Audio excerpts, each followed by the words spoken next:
Linda, starting tomorrow, our parents are moving in with us. I bought the house with the yard, so no complaining if you're not a fan. You might end up sleeping outside, got it? On moving day, Michael, my husband, dropped the bomb about living with his parents. He also decided on this house without consulting me and left me to handle all the house hunting. It's like he sees me as a maid or something, thinking I don't have a say. So I said, fine, then I'll sleep in the yard from now on. But don't be surprised by who joins me. Why are you being so stubborn? Just do as you're told, like always. Don't worry, you won't regret it. Sleep tight, but don't choke on your own spit. Okay, those last words are on you. You'll regret this, mark my words. And with that, I started getting ready, picturing Michael's worried face. The next day, he came to the yard and immediately frowned when he saw the tent I had set up. He stopped in his tracks, looking puzzled as he approached. Linda, why are you pitching a tent? You said you'd sleep in the yard, so I'm just using my camping tent. It's spacious out here, I replied calmly, stepping out of the tent with a smile. Michael frowned even more and muttered, "You'll regret this. Sleep however you like, but don't say I didn't warn you." He didn't think I actually sleep outside. You're ridiculous, you know. Even if you like camping, setting up a tent in your own yard is just embarrassing. Michael mocked with a smirk, but I stood my ground, ready for my comeback against him. My husband still had that smirk on his face, but inside I was quietly amused. Just then, my in-laws arrived. They seemed taken aback by the sight of the tent, whether they understood what was going on or not. I felt a bit relieved, hoping their presence might calm my husband down a bit. When I greeted them, they looked puzzled and asked about the tent. Linda, why is there a tent in the yard? Are you planning a camping trip? They inquired, clearly curious. Before I could respond, my husband jumped in. Oh, Linda wanted to sleep outside. She's a big fan of camping, you know, he said, smoothly lying through his teeth. I couldn't believe how composed he was while deceiving them. But my in-laws accepted it without much fuss, knowing my love for camping. Just be careful not to catch a cold, they said with concern before heading into the house. Now, go make dinner, and don't say anything unnecessary to my parents, all right? My husband resumed his usual commanding tone after the in-laws left, but I shot back, sure thing. I'll cook for 5 then. Can a housewife even count? It's just the 4 of us. You, me, and my parents. Stop being dense and start cooking. You're getting on my nerves. Grumbling, my husband made his way to the new house.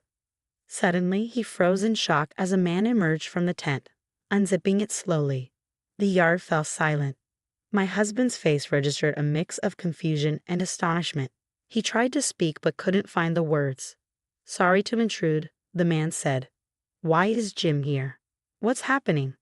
This man was my husband's boss, Jim, someone my husband couldn't underestimate. It was understandable that he was taken aback to see Jim coming out of the tent where I had slept. Could it be that Linda and Jim are having an affair? Remember what Linda said yesterday, don't regret whoever I sleep with. Is she referring to an affair? What do you mean? That's not possible. Jim just got here about 30 minutes ago. I also enjoy camping. I was simply waiting in the tent until Masayoshi woke up, my husband explained, his face draining of color as if he could hear the gravity of the situation. Our private conversation had been overheard by Jim. I had heard from Linda before, but I didn't want to believe until now that you were hiding your true nature and mistreating your wife. Jim spoke slowly and calmly, but his words carried a hint of anger towards my husband. Panic swept over my husband's face, and his body began to tremble. No, that's not it. I was just being a bit firm. It's not mistreatment or anything. Just firm, he stuttered, but it didn't seem convincing to me. There was a clear tone of malice and superiority in his words. What had Linda done to deserve this? Jim's voice grew increasingly heated, causing my husband to shake even more. The arrogance he had displayed earlier, mocking me, had vanished. He seemed like a mouse cornered by a cat, frozen in fear. I can't believe this, Michael. You do great work at the company, but to treat your wife like this, I'm frankly disappointed. I never meant to mistreat my wife. I've just been stressed lately with work not going well, and I guess I took it out on her, my husband said, sweat dripping down his face as he searched for excuses, his mind racing. Despite what Jim said earlier, my husband was highly respected at work, not just for his job performance but also for his character. If you didn't know better, you wouldn't believe he could treat his wife poorly. But both Jim and I knew the truth. all the things my husband was hiding, and Jim's visit today was connected to those secrets. Then Jim quietly mentioned a woman's name to my husband, Lily Smith. You're familiar with her, right? Yes, she works at a client I handle. Is there an issue with her? She's my wife. Immediately, my husband's eyes widened with shock and confusion, rendered speechless. His expression shifted instantly to one of surprise and fear. Jim stared at my husband with a cold gaze. Gathering his courage, my husband began to speak hesitantly. Lily is Jim's wife. But that can't be, you have different last names.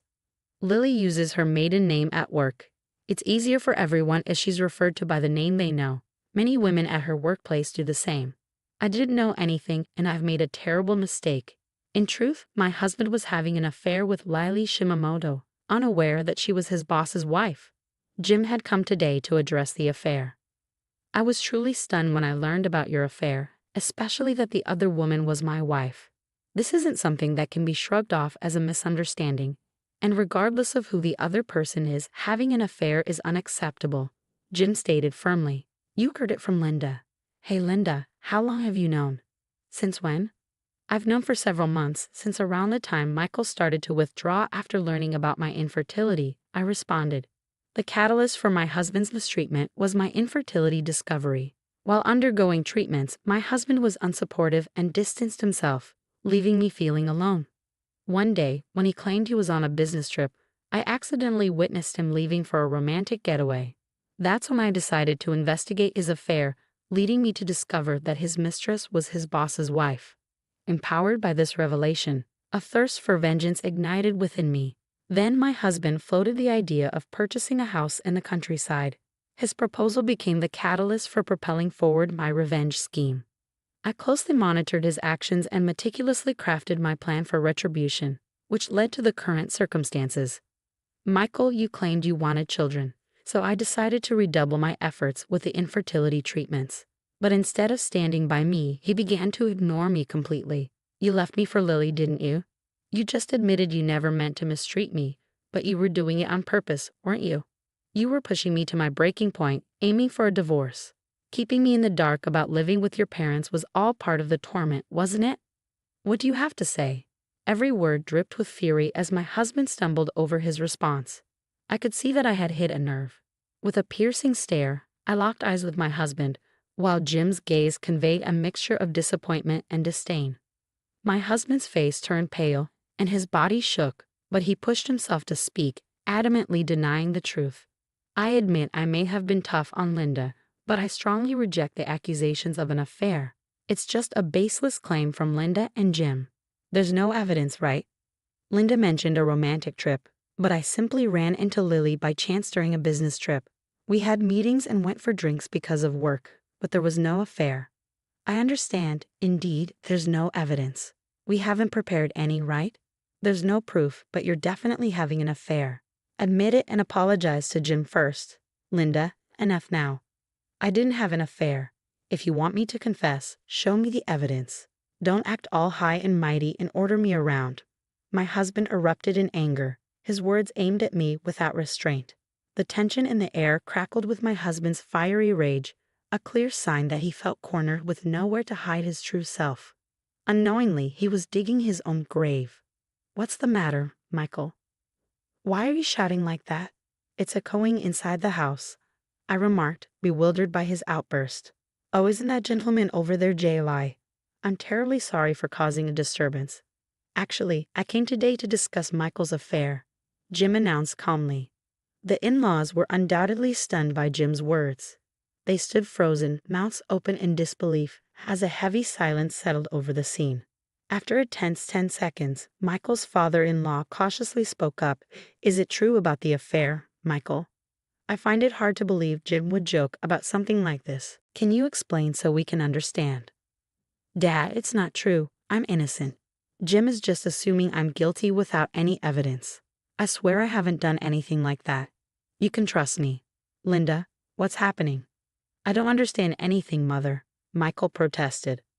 I'm sorry to have startled you, but what Jim is saying is true. Michael has been having an affair, and the other woman is Jim's wife.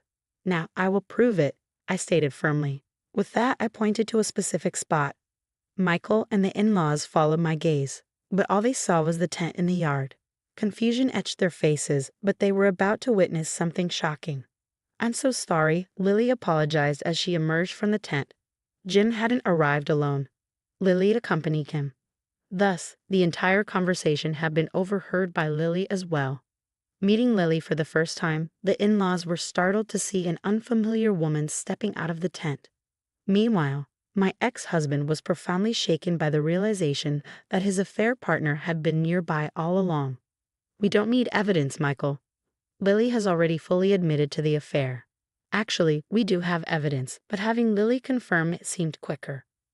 I also wanted to see your reaction, and you certainly revealed your true colors. Unknowingly, you were digging your own grave. Bringing Lily here, has she already told you everything?" Michael's question prompted Lily to nod silently. Once again, Michael's body trembled, and his face drained of color. "Father, mother, as I mentioned earlier, I have been mistreated by Michael. I wasn't even informed about this living arrangement. I had to sleep in a tent in the yard because Michael ordered it. He treated me as disposable because of my infertility and chose to have an affair with Lily. I don't understand, Michael. You told us changing our environment might improve the chance of fertility treatments. Was that all a lie? You said you would support me, right, Michael?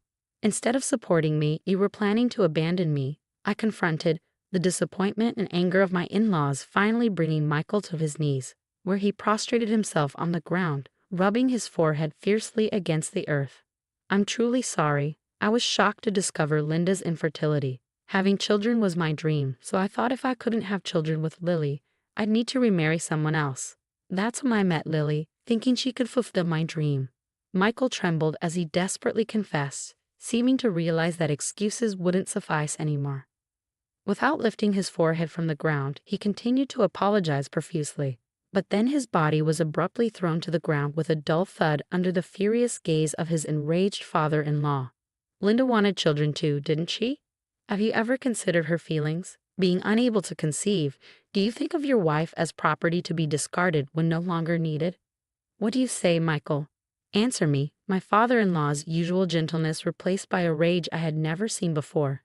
Yet his face betrayed a profound sadness. It was unthinkable that his beloved son could commit such inhumane acts behind the scenes and still attempt to justify them.